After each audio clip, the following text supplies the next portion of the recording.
자, 오늘의 주제는 바로 공리주의입니다. 최대 다수의 최대 행복. 언뜻 들으면 아주 간단하고 명쾌한 이 원칙이 어떻게 도덕을 하나의 수학 문제처럼 만들고 또 우리를 끔찍한 딜레마에 빠뜨리는지 지금부터 한번 지대로 파고들어 보겠습니다. 이야, 시작부터 정말 만만치 않은 질문이죠? 이 질문 머릿속에 잠시만 담아두세요. 왜냐하면 이게 바로 공리주의의 심장을 정확히 꿰뚫는 질문이거든요. 이 생각의 뿌리를 한번 따라가 보죠. 그러니까 이걸 아주 쉽게 풀어서 말하면요. 최대 다수의 최대 행복을 추구하는 걸 도덕의 유일한 기준으로 삼는다는 거예요. 중요한 건 동기나 과정이 아니에요. 오로지 결과가 모든 걸 결정한다는 거죠.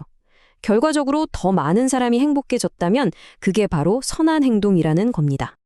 어떠세요? 최대 다수의 최대 행복. 정말이지 깔끔하고 매력적이지 않나요? 골치 아픈 도덕 문제들을 명확한 계산 문제로 바꿔주는 것 같잖아요. 근데 여기서 문제가 하나 생깁니다. 대체 그 행복이라는 걸 어떻게 잴 수 있을까요? 여기서부터 공리주의 내부에 아주 흥미로운 논쟁이 시작됩니다. 자, 여기 두 거장의 생각이 딱 부딪힙니다. 스승인 제러미 벤담은 모든 쾌락은 똑같다고 봤어요. 중요한 건 오직 그 양, 즉 얼마나 강하고 오래 가느냐 하는 거죠. 하지만 그의 제자 존 스튜어트 밀은 아니라고 말합니다. 그는 지적인 쾌락 같은 고급 쾌락이 그냥 먹고 마시는 저급 쾌락보다 질적으로 훨씬 우월하다고 본 거죠. 여러분은 누구의 생각에 더 마음이 가시나요? 자, 그런데요. 이 최대 행복이라는 어떻게 보면 아름답게까지 한 이 공식이 때로는 우리를 아주 불편하고 섬뜩한 결론으로 이끌기도 합니다. 도덕의 계산기가 끔찍한 답을 내놓는 경우 한번 같이 보시죠. 자, 이제부터 아주 끔찍한 상상을 한번 해볼게요. 여러분이 아주 유능한 외과 의사라고 생각해 보세요. 눈앞에는 지금 5명의 환자가 있어요. 각각 심장, 간, 폐, 서로 다른 장기가 망가져서 죽어가고 있죠. 이들을 살릴 유일한 방법은 장기 이식뿐입니다. 그런데 바로 그때 정말 기적처럼 한 사람이 정기검진을 받으러 병원에 들어오는 겁니다. 세상에 검사를 해보니 이 건강한 사람의 장기가 저 죽어가는 5 환자 모두에게 완벽하게 들어맞는 거예요. 자, 이제 피할 수 없는 선택의 순간이 온 거죠. 바로 이 지점에서 공리주의는 가장 큰 난관에 부딪힙니다. 한 명의 행복보다 5명의 행복이 크다는 단순 계산에 따르면 건강한 사람을 희생시키는 게 옳은 행동이 되어버리거든요. 그런데 우리 마음속 깊은 곳에서는 이건 아니잖아 하는 외침이 들리지 않나요? 뭔가 아주 근본적으로 잘못됐다는 느낌이 들죠.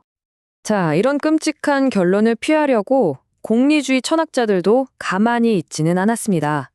이론을 어떻게든 구해보려는 노력을 하죠. 그 결과 공리주의는 크게 2갈래로 나뉘게 됩니다. 핵심은 이거예요. 행위 공리주의는 매 순간 지금 이 행동이 최선의 결과를 낳는가? 이걸 따지는 거예요. 아까 그 외과 의사 사례처럼요. 반면에 규칙 공리주의는 좀 더 멀리 봅니다. 의사는 환자를 해치지 않는다 같은 규칙이 사회 전체의 신뢰를 지켜서 결국 더 큰 행복을 가져온다고 주장하는 거죠. 어때요? 이렇게 하니까 외과 의사 문제도 해결되고 훨씬 더 그럴듯해 보이죠? 하지만 규칙 공리주의도 완벽한 답은 아니에요. 예를 들어 거짓말을 하지 마라는 규칙이 있다고 쳐요. 만약에 살인범한테 쫓기는 친구를 제가 집에 숨겨줬다고 해봅시다. 근데 그 살인범이 문을 두드리면서 내 친구 여기 있냐고 묻는다면요? 규칙을 지키자니 친구가 죽고 친구를 살리자니 규칙을 어겨야 하는 거죠. 딜레마가 다시 고개를 드는 순간입니다. 공리주의에 대한 비판은 여기서 끝나지 않아요. 철학자 버나드 윌리엄스는 더 근본적인 문제를 제기합니다. 공리주의가 우리의 인격적 온전성, 바로 그 자체를 위협한다는 건데요. 이게 대체 무슨 말일까요? 자, 또 한 번 끔찍한 선택의 순간으로 가보겠습니다. 당신이 어떤 마을에 걷는데 군인들이 무고한 주민 20명을 벽에 세워두고 총살하려는 끔찍한 광경을 목격합니다. 그때 대장이 당신에게 아주 잔인한 제안을 하죠. 네가 직접 저 중 1명을 쏘면 나머지 19명은 살려주겠다라고요. 공리주의 계산에 따르면 당신은 방아쇠를 당겨야만 합니다. 바로 이 지점이 윌리엄스가 비판하는 핵심입니다. 공리주의는 우리한테 이렇게 말하는 거나 마찬가지예요. 내 개인적인 감정이나 도덕적인 신념 같은 건 다 집어치우고 그냥 최선의 결과를 만들어내는 도구가 되어라 라고요. 내가 직접 살인을 저지른다는 그 행위의 무게, 그게 나라는 사람을 어떻게 망가뜨리는지는 계산에 들어가지도 않는 거죠. 이게 바로 인격적 온전성이 파괴된다는 의미입니다. 지금까지는 좀 머리 아픈 철학 이야기를 나눠봤는데요. 그럼 이 오래된 이론이 그냥 책 속에만 있는 걸까요? 전혀 아닙니다.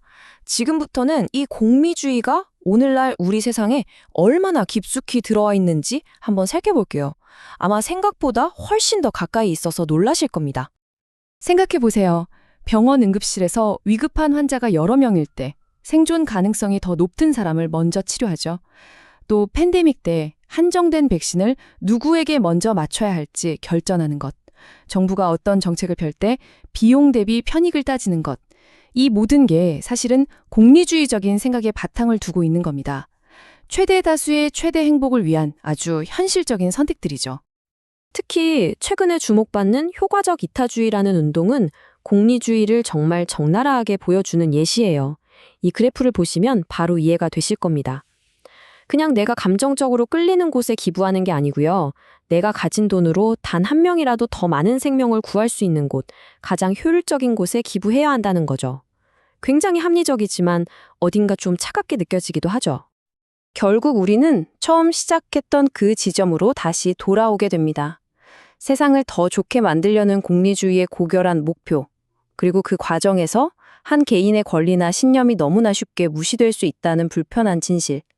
이 둘 사이의 팽팽한 긴장감, 이게 바로 오늘 우리가 살펴본 공리주의의 핵심 딜레마입니다. 자, 오늘 이야기를 통해 처음엔 단순해 보였던 질문이 사실은 얼마나 복잡하고 무거운 문제인지 함께 고민해봤습니다. 여기엔 정답이 없습니다. 하지만 중요한 건 이 더 큰 선과 개인의 권리 사이에서 어떻게 균형을 잡을지 끊임없이 고민하는 그 과정 자체가 아닐까요? 바로 그 고민이 우리를 더 나은 사회로 이끌어줄 테니까요.